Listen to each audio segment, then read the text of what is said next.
Welcome back to Morning Joe. Joining us now from Capitol Hill, a member of the Financial Services Committee, Republican Congressman Dave Trott of Michigan. It's his first interview since he announced his retirement. Congressman, it's good to have you with us this morning.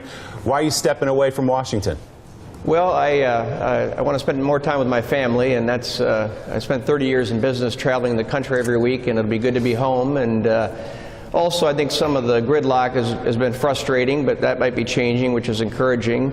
And lastly, I looked at the next year, and because of competitive districts and the cost of campaigns, I really thought I'd be spending every waking moment for the next year raising $2 to $3 million to get reelected, and I thought there was a better way to use my time. Well, we respect your decision to spend more time with your family, of course, but I want to focus on the second part of your answer, which was the gridlock in Washington. Is there something about this moment in time in Washington that you feel is different than has been in previous years and is forcing you to leave town? Well, there's been gridlock for decades, so Nothing really has changed here. Is it worse now? I wasn't here 20 years ago, but I think the Americans, the American public are becoming less patient with the problem-solving ability of Congress. I am encouraged by the President's dinners with Nancy and Chuck, and hopefully he'll include, Paul and Mitch in some of those dinners. But I do applaud the President for trying to put deals together, because that's what Americans sent us here to do, and that's what needs to happen. Harold Ford's got a question for you. Congressman, good morning. What advice would you have for your successor to not fall or have the situation that's befallen you befall them as you think about leaving?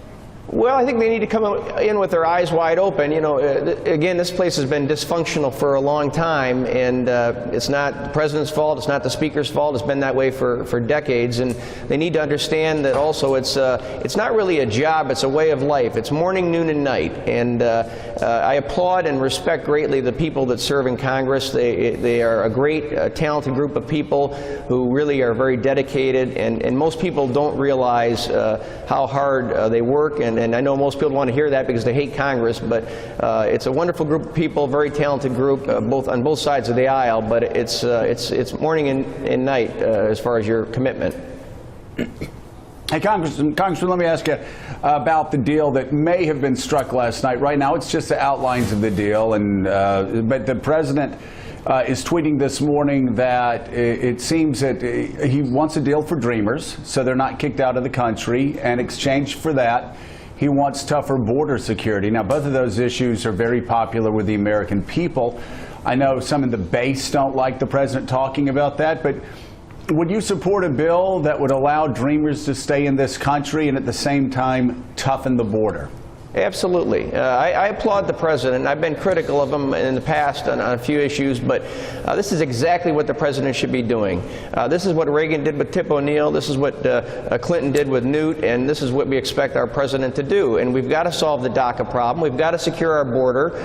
People that talk about the base, that's a bit annoying to me, because if you're all consumed and worried about the base, that tells me you're more focused on your re-election than getting things done, and that's not why we're here. Also, people that say, well, Congress, why is it acting this way, and why can't the Speaker stop this? I have a little news flash for everyone. We don't have a governing majority in Congress.